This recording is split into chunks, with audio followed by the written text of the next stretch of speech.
Welcome to your channel Preparation for All #64. Dear learners, it is your channel.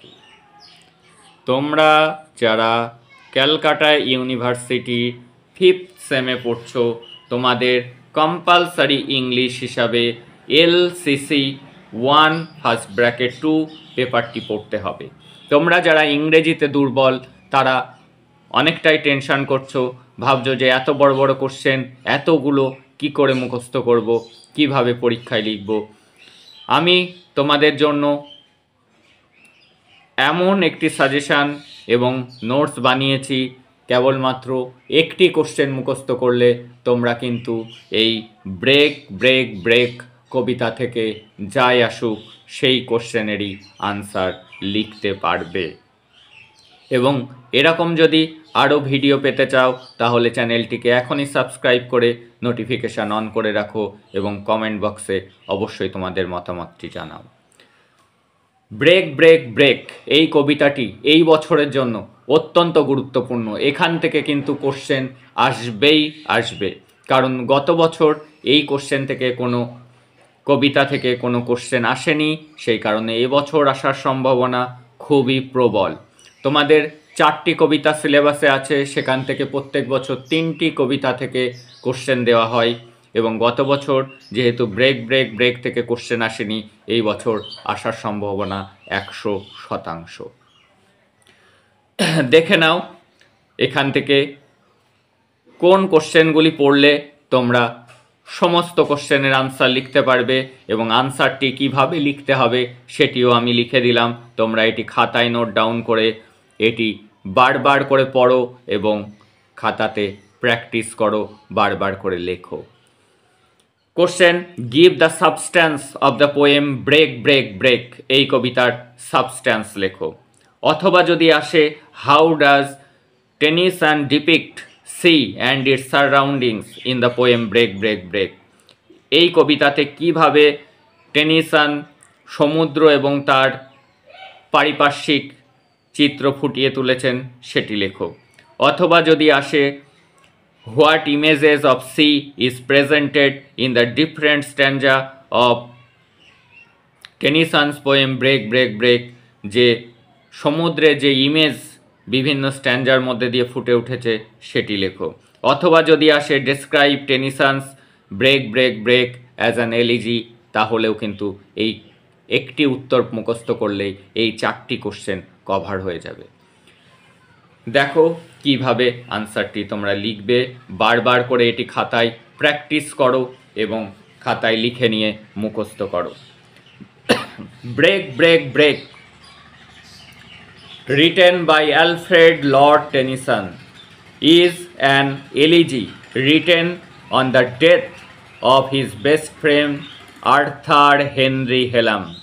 এই কবিতাটি একটি elegy যেটা লেখা হয়েছে তার প্রিয় বন্ধু আর্থার হেনরি হেলামের স্মৃতির উদ্দেশ্যে। This poem is basically about death and loss. কিসের উপর লেখা হয়েছে?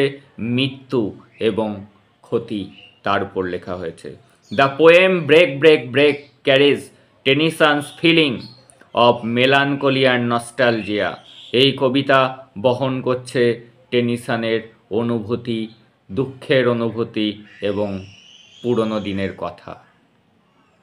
The poet is looking at the ocean, কবি তাকিয়ে আছেন সমুদ্রের দিকে, and is wishing that he to knew how to express his grief, এবং তিনি ইচ্ছা প্রকাশ করছেন যদি তিনি জানতেন কিভাবে মনের দুঃখটা প্রকাশ করতে হয়। The poem presents a seaside image, এই কবিতায় উপস্থাপন করা হয়েছে সমুদ্রের ধারের ইমেজটাকে। Complete with a wild sea, playing children, fisherman and sailing boat, এইগুলিকে, এই ইমেজগুলিকে কবি ব্যবহার করেছেন। But Tennyson manipulates this elements to reveal a poem about death and loss, কিন্তু এই ইমেজগুলো ব্যবহার করে তিনি কি প্রকাশ করতে চেয়েছেন? মৃত্যু এবং তার অপূরণীয় যে ক্ষতি হয়েছে বন্ধুর মৃত্যুতে সেটি। দ্য পোয়েট উইশেস দ্যাট, তিনি ইচ্ছা প্রকাশ করেছেন যে the waves of his grief, তার দুঃখের ঢেউ would break the inarticulateness in his heart, তার হৃদয়ে যে অপ্রকাশ করা দুঃখ রয়েছে সেটিকে ভেঙে দেবে। So that he also express his grief easily, এবং তিনি তার মনের দুঃখের কথা তিনি প্রকাশ করতে পারবেন, যেটি তিনি প্রকাশ করতে পাচ্ছেন না। In the poem break break break, Tennyson depicts, Tennyson ফুটিয়ে তুলেছেন the sea as being an inconstant motion, এই সমুদ্রের মোশনটা কি কনস্ট্যান্ট চলছে, ব্রেকিং এগেনস্ট দ্য শোর, সমুদ্রের ঢেউ আশ্রে পড়ছে তীরের পরে এসে।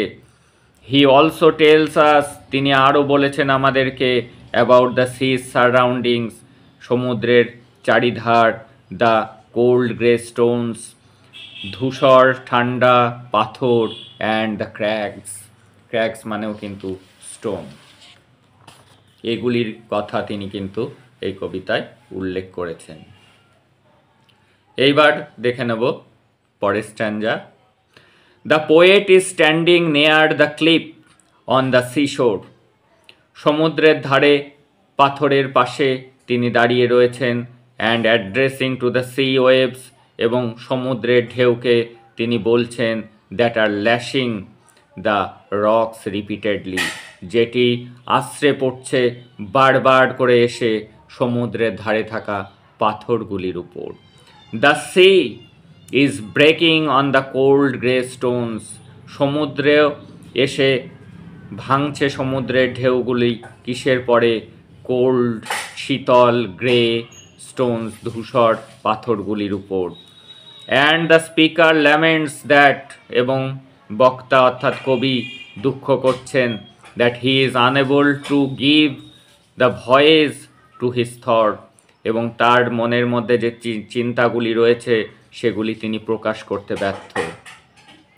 While playing the fisherman's boy shout with his sister, যখন তিনি দেখছেন ফিশারম্যানের ছেলে চিৎকার করছে তার বোনের সাথে, অ্যান্ড দ্য সেলর ল্যাড, এবং অল্প বয়সী নাবিক সে কী করছে, sings in his boat on the বে, এবং সমুদ্রের ঢেউয়ে সমুদ্রের উপর সে যাচ্ছে বোটে করে এবং গান করছে।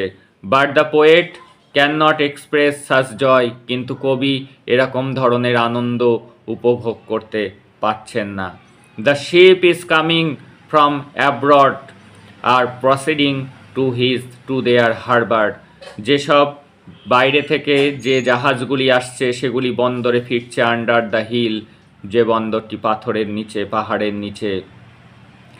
Life in this way is going on as usual, এবং জীবনটা একইভাবে চলে যাচ্ছে।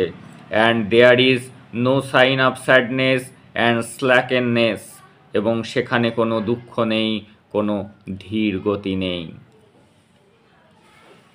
Only the poet is isolated, কেবলমাত্র কবিই রয়েছেন আইসোলেটেড হয়ে, অর্থাৎ এদের থেকে পৃথক হয়ে, বাই হিজ গ্রিপ, তার শোকের দ্বারা তিনি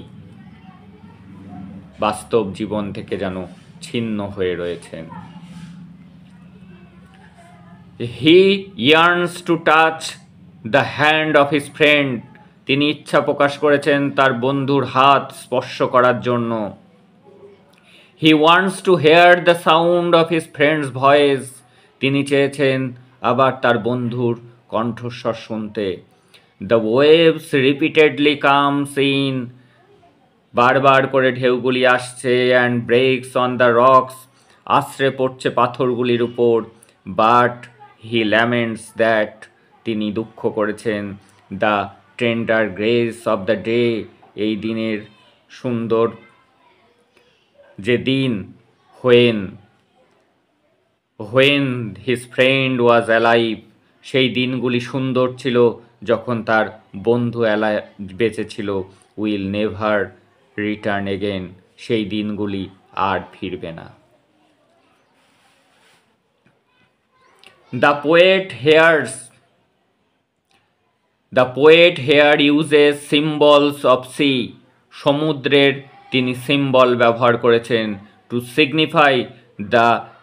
signify his pain more preciously to the reader.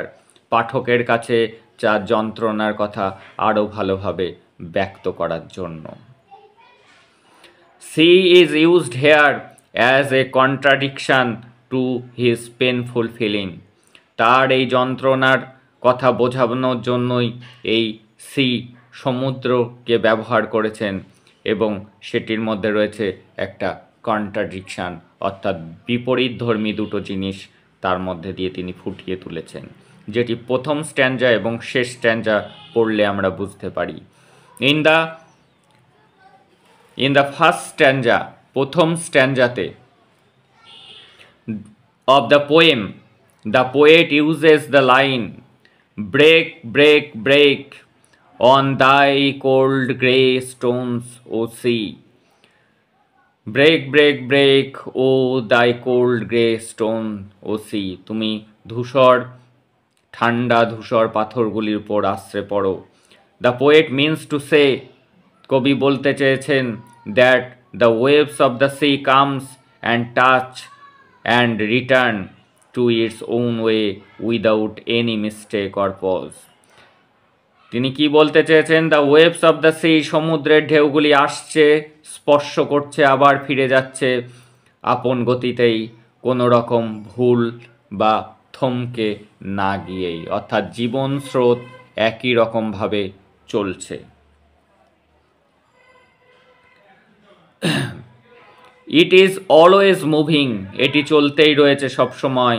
There is no stop of it, এর কোনো থামাথামি নেই।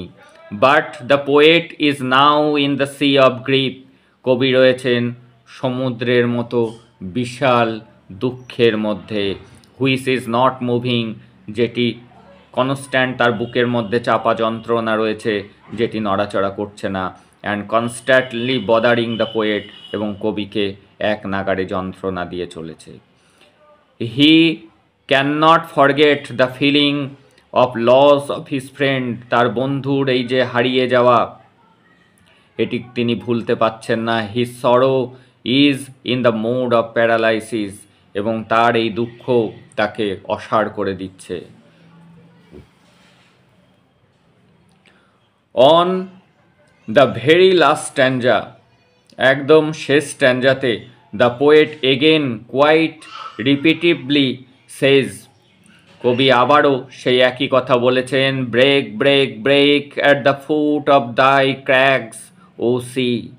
Hair crags means rocks, in which, যার মধ্যে, the sea waves are falling down, যার মধ্যে সমুদ্রের ঢেউগুলি এসে পড়ছে আশ্রে, and doing there job with delaying, এবং ধীরে ধীরে তাদের কাজটি করছে। The poet contrast his feeling of grief and the sea in order to clarify his situation more prominently, এবং কবি তার এই দুঃখকে বর্ণনা করতে চেয়েছেন এই সমুদ্রের এই পরিস্থিতির মধ্যে দিয়েই। এই ছিল কবিতার অ্যানালিসিস, এবং ইম্পর্টেন্ট এই 4টি কোশ্চেন আসলেই, যাই আসুক না কেন, তোমরা কিন্তু এই একটি অ্যান্সার যদি মুখস্থ করো এবং বারবার করে খাতায় লিখে প্র্যাকটিস করো, তাহলে কিন্তু আসন্ন এক্সামে এখান থেকে তোমরা 15 মার্কসের একটি কোশ্চেন লিখতে পারবে। যারা চ্যানেলে নতুন আছো তারা চ্যানেলটিকে সাবস্ক্রাইব করে নোটিফিকেশান অন করে রাখো পরবর্তী সাজেশনের ভিডিওগুলি পাওয়ার জন্য।